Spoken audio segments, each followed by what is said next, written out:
Hello everyone, welcome back to Hero Wars Guide. We got a game data update today with a few interesting updates as well as an updated schedule, so I'm going to go over all that. I'll start off with the schedule, and I'll skip through this quickly other than a few key points about new events, because all of these events I believe have been spoiled on official channels already. But I do have the updated version of the Path of Mercy. This is going to be the Thea revamped event.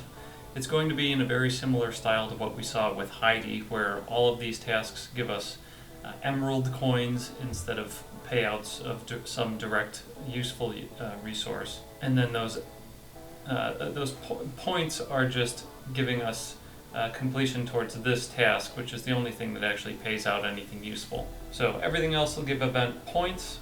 That gets us to certain milestones. Once we hit a particular milestone, then we get a reward out of the chest. So for now, you can click through to this one on the site, but it's going to take you to the old version of the Thea event. This has changed from the Heidi event that we saw about a month ago. So with these different milestones, I'm expecting there to be some different reward quantities as well.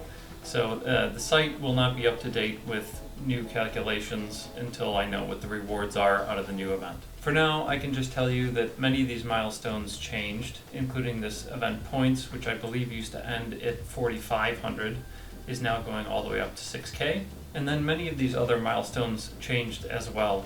We got this 100 skin level task again, which is just an obscene quantity of hero skins. And then the artifact leveling task, which was quite high in my opinion at 200, has doubled and is actually 400 this time around. So hopefully you have lots and lots of gray on hand, because you may need several thousand per month apparently to finish this task. On to the good news, the Emeralds task is 45k, and I want to say this was 60 last time, so that's a slight reduction to max this piece. And similarly, I believe energy went up to 15 last time, but now that's down to 10. Then these final two, of course, will be geared towards Thea, where you get 4 or 5 or absolute star in evolution and the rank. And as someone just pointed out in Discord, these numbers are not maybe as useful as they could be, but this is corresponding to 16 is red, and 11 is orange, and 7 is violet. On a personal note, this one's a little bit of a bummer, because I am saving up to get the orange gift of Dominion to bring Thea from orange +4 to red, and I'm a couple hundred shy, so if this had been pushed back a month or so, that would have been nice for me, but I'll miss out on whatever this is, this final payout here, because I'm not going to have her red. Alright, but moving on, then we're going to have some overlapping events again.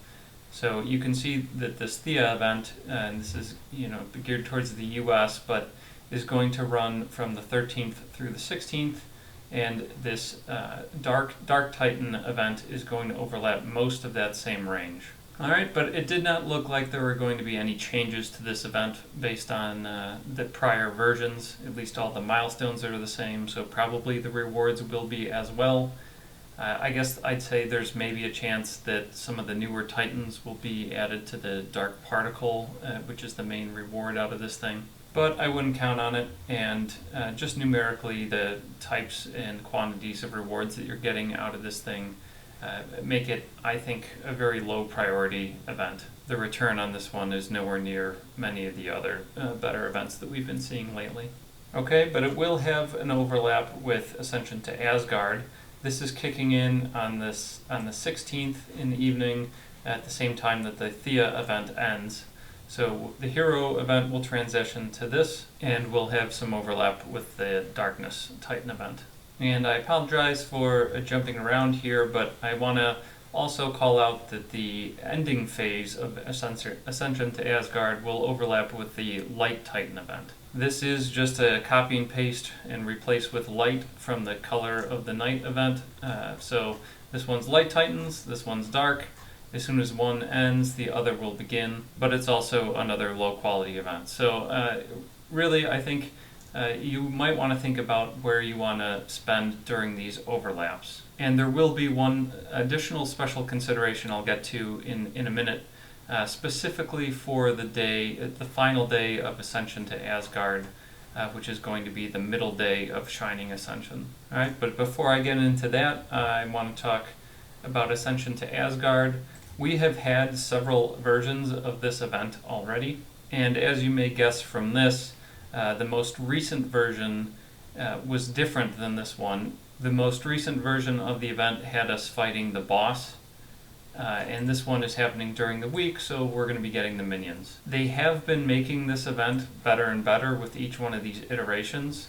The first one was, I think, the worst event that the game had ever produced, where so many of the rewards were in star mana, which is obviously useless.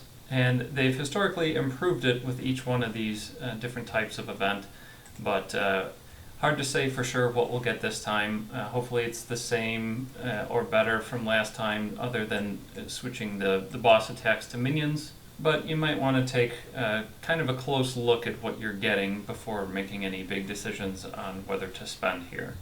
Alright, so with the schedule out of the way, I want to move into the other stuff. And what I have on here, on screen here, is the shop for the Thea event. And we've got a couple of changes from the Heidi event that we saw most recently in this format.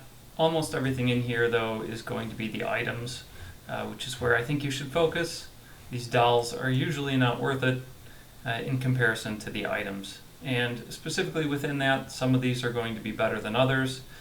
Generally speaking, you get the best value from these orange or red items, especially if they are just a direct item rather than something that's composite from others. My favorite out of this, personally, is the Enigma's Chronicles. You're going to need thousands of these. They can only be gained from missions that cost 10 energy, and the other things that drop from the same mission are extremely abundant by comparison to the Enigma Chronicles. So you'll be raiding that 10 energy mission thousands and thousands of times just for this item after you've gotten all that you need of the other two. So good emerald coin to item fragment ratio and rarity makes this my top pick. But other honorable mentions are the Sphere of Power and the Devourer of Mages and Dragon's Heart. You may think Anvaris should fall into the same category, but this one has other more rare items in the same missions. And finally, the Piercing Gaze is another very good one here. This is a composite item, but all of the different components that go into it are the rarest from their missions. But it's a super high cost, and I think I'll focus more on the direct ones. Alright, and then the final piece of news is that they're bringing back the shop that they put into the left panel with the Tower Shop and Soul Shop and all of that. It was a bonus thing where you could buy a bunch of items with emeralds. This will only be in place, at least it's only scheduled for one day. Last time they messed up and it was around for a little bit longer. We'll see what happens this time. But it is scheduled to be the 19th in Hero Wars time, or the evening of the 18th for US players. It'll last for one day, and then so that's falling towards the end, the final day of the Ascension to Asgard event, and into the middle of the Shining Ascension. So if you are going to buy a bunch of stuff out of this shop, then probably don't do all of your Ascension to Asgard spending in the early part of this event.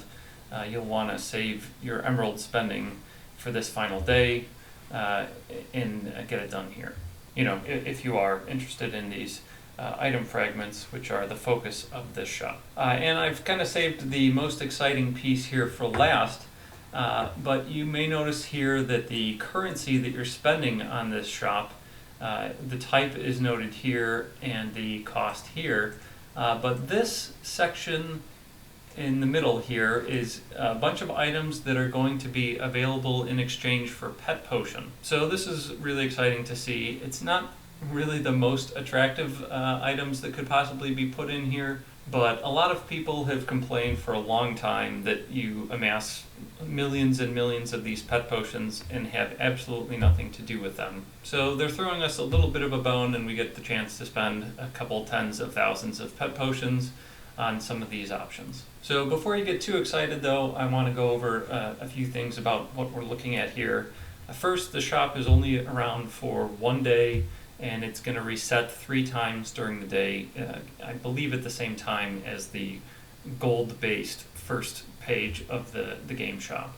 So if you've got 20 million pet potion, you're not going to be able to spend it all unless you put a lot of emeralds towards refreshing the shop, which I think comes at the price of 190 emeralds per refresh. The other thing that I want to mention before you get too excited here is this shop is not 100 pages long with every item in the game.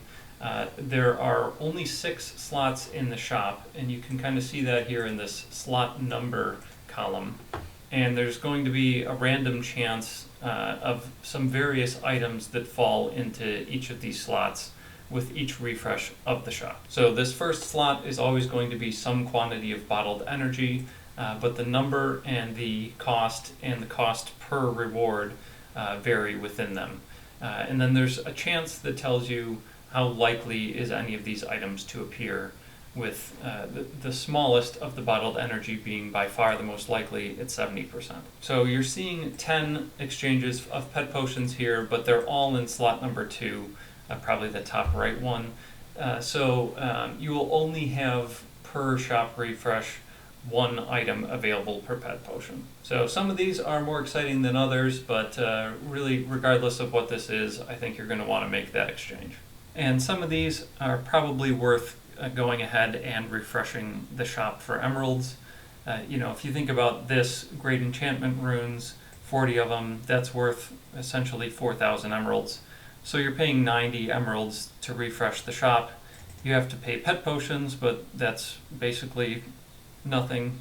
You're paying air to get this, so it's basically like the 90 emerald refresh to get 4,000 emeralds worth of runes.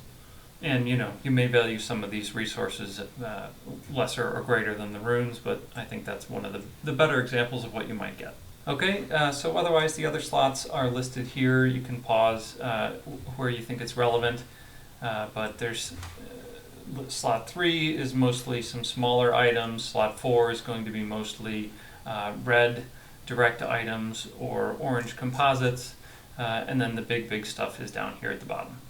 And you'll notice some of these are way more exciting than others.